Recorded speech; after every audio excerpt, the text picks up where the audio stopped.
ছাত্ৰ ছাত্ৰীসকল তোমালোক সকলোকে সন্ধিয়াৰ সম্ভাষণ জনাই আজিৰ পাঠটো আৰম্ভ কৰিবলৈ লৈছোঁ।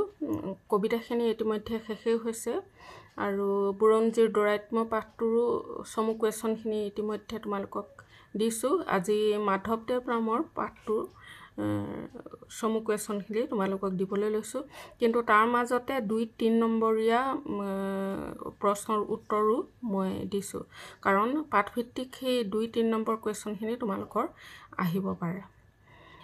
তেতিয়াহ'লে লোৱা। মাধৱদেৱ, লিখক হৈছে লক্ষীধৰ শৰ্মা। 1 নম্বৰ প্ৰশ্নটো লোৱা। লক্ষীধৰ শৰ্মাৰ জন্ম ক'ত আৰু কেতিয়া হৈছিল? উত্তৰ: শোণিতপুৰ জিলাৰ বিশ্বনাথ চাৰিআলিৰ 1897 চনত দেশপ্ৰাণ লক্ষীধৰ শৰ্মাৰ জন্ম হৈছিল। 2 নম্বৰ প্ৰশ্ন লোৱা। লক্ষীধৰ শৰ্মাৰ ৰচিত 2খন গল্প পুথিৰ নাম লিখা। উত্তৰ: ব্যৰ্থতাৰ দান। 2 নম্বৰ: অনাগতৰ অভিশাপ। 3 নম্বৰ প্ৰশ্ন। লক্ষীধৰ শৰ্মাৰ ৰচিত এখন নাটকৰ নাম লিখা। উত্তৰ: নিৰ্মলা। 4 নম্বৰ প্ৰশ্ন। লক্ষীধৰ শৰ্মাৰ আত্মজীৱনীমূলক গ্ৰন্থ এখনৰ নাম লিখা। উত্তৰ: জীৱন স্মৃতি। 5 নম্বৰ প্ৰশ্ন। লক্ষীধৰ শৰ্মাৰ মৃত্যু ক'ত হৈছিল? উত্তৰ: 1934 চনৰ শ্বিলঙত লক্ষীধৰ শৰ্মাৰ মৃত্যু হৈছিল। 6 নম্বৰ প্ৰশ্ন। ধৰ্মগ্লানি কাক বোলে? উত্তৰ: এইটো 2 নম্বৰ কুৱেশ্যন, 2 নম্বৰ দিব পাৰে তোমালোকে, গতিকে এইখিনি লিখিব লাগিব। ধৰ্মগ্লানি কাক বোলে? উত্তৰ: ব্যক্তিগত আৰু জাতীয় জীৱনত একোটা অৱস্থা আহে যেতিয়া মানুহে নিজ উন্নতিৰ কাৰণে প্ৰস্তুত কৰা কিছুমান ৰীতি নীতিৰে নিজক বান্ধি উন্নতিৰ পথত আগুৱাই যাবলৈ নিবিচাৰে। এই অৱস্থাক গীতাত ধৰ্মগ্লানি বোলে। ৰবাতে এই মাজতে যেতিয়া 7 নম্বৰ প্ৰশ্ন। সৃজামোহম মানে কি? এইটো প্ৰায় আহে, তোমালোকৰ ভালকৈ চাবা।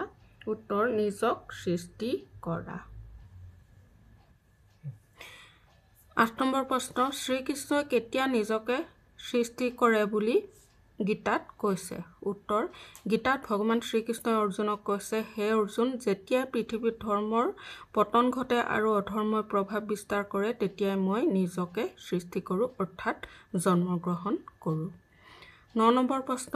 ধী শক্তি মানে কি বুজা? উত্তৰ: বুদ্ধি বা মেধাৰ ক্ষমতা। 10 নম্বৰ প্ৰশ্ন। শংকৰদেৱৰ আৱিৰ্ভাৱৰ আগতে অসমৰ সামাজিক অৱস্থা কেনে আছিল? উত্তৰ: মৃতপ্ৰায় আছিল। 11 নম্বৰ প্ৰশ্ন। শংকৰদেৱে কি মন্ত্ৰেৰে অসমক আকৌ প্ৰাণ দিলে? এই কুৱেশ্যনটো আগতে আহিছে। উত্তৰ: মৃত সঞ্জীৱনী মন্ত্ৰেৰে। 12 নম্বৰ প্ৰশ্ন। শংকৰদেৱৰ অপূৰ্ব কৰ্ম তৎপৰতাত দক্ষিণ হস্ত স্বৰূপ কোন ব্যক্তি আছিল? উত্তৰ: মহাপুৰুষ মাধৱদেৱ। 13 নম্বৰ প্ৰশ্ন। মধ্যযুগৰ সুপ্তিৰ পাছত এক নতুন যুগৰ আগমন ক'ত হৈছিল বুলি লিখকে কৈছে? মাধৱদেৱ নামৰ পাত্ৰীৰ আলমত। উত্তৰ দিয়া। উত্তৰ: ইউৰোপত। 14 নম্বৰ প্ৰশ্ন। জাগতিক ব্যাপাৰ বুলিলে কি বুজা? উত্তৰ: বৈষ্ণৱ ধৰ্মই ভাৰতবৰ্ষত নৱজীৱনৰ সূচনা কৰাৰ দৰে ইউৰোপতো একে সময়তে মানৱ আত্মা জাগি উঠিছিল। তাতো মধ্যযুগৰ সুপ্তিৰ পাছত এক নতুন যুগৰ আগমন হয়। এই জাগৰণক জাগতিক ব্যাপাৰ বোলে। 15 নম্বৰ প্ৰশ্ন। শংকৰদেৱৰ আদৰ্শ কি আছিল? উত্তৰ: মানৱ সমাজৰ সৰ্বাংগীন উন্নতি সাধন কৰা। 16 নম্বৰ প্ৰশ্ন। মাধৱদেৱৰ আদৰ্শ কি আছিল? উত্তৰ: মাধৱদেৱৰ আদৰ্শ আছিল গৃহ সংসাৰ সকলো ত্যাগ কৰি যি প্ৰকৃত সত্য বস্তু, যাৰ সাহায্যেৰে আত্মাক মুক্তি দিব পাৰি, সেই সাৰ পদাৰ্থৰ একাণপতীয়া সেৱা। 17 নম্বৰ প্ৰশ্ন। অপূৰ্ব মনস্বিত তাপস বুলি লক্ষীধৰ শৰ্মাই কাক অভিহিত কৰিছে? উত্তৰ: মাধৱদেৱক। 18 নম্বৰ প্ৰশ্ন। অসম দেশৰ এটি উজ্জ্বল ৰত্নৰূপে চিৰকাল কোনে বিৰাজ কৰি থাকিব বুলি কৈছে? উত্তৰ: মাধৱদেৱে। 19 নম্বৰ প্ৰশ্ন। অসমীয়া বৈষ্ণৱ জগতত অপূৰ্ব বস্তু কি? উত্তৰ: শংকৰ আৰু মাধৱৰ মিলন। 20 নম্বৰ প্ৰশ্ন। শংকৰদেৱৰ পবিত্ৰ মতৰ ভাৰখন কোনে নিজৰ কান্ধত তুলি লৈছিল? উত্তৰ: মাধৱদেৱে। 21 নম্বৰ প্ৰশ্ন। কাৰ একাগ্ৰতা, ধী শক্তি আৰু জ্ঞানে তান্ত্ৰিক অসমক বৈষ্ণৱ অসম কৰি গ'ল? উত্তৰ: মাধৱদেৱৰ। নম্বৰ প্ৰশ্ন বংগদেশ আৰু ভাৰতৰ অন্যান্য প্ৰদেশৰ দৰে আজি অসমীয়া ভাষাৰ গৌৰৱ কি? উত্তৰ সাহিত্য। 23 নম্বৰ প্ৰশ্ন জাতিৰ প্ৰিয়তকৈ প্ৰিয় বস্তু ভাষাক সবল, সতেজ আৰু দীপ্তিপূৰ্ণ কোনে কৰিছিল? উত্তৰ মাধৱদেৱে। 24 নম্বৰ প্ৰশ্ন লক্ষীধৰ শৰ্মাই ধন্য আসাম বুলি কিয় কৈছে? উত্তৰ অসম মাতৃৰ গৰ্ভত শংকৰ আৰু মাধৱদেৱৰ দৰে মহাপুৰুষক ধাৰণ কৰাৰ বাবে। 25 নম্বৰ প্ৰশ্ন মহাপুৰুষৰ জীৱনী কিয় পঢ়িব লাগে?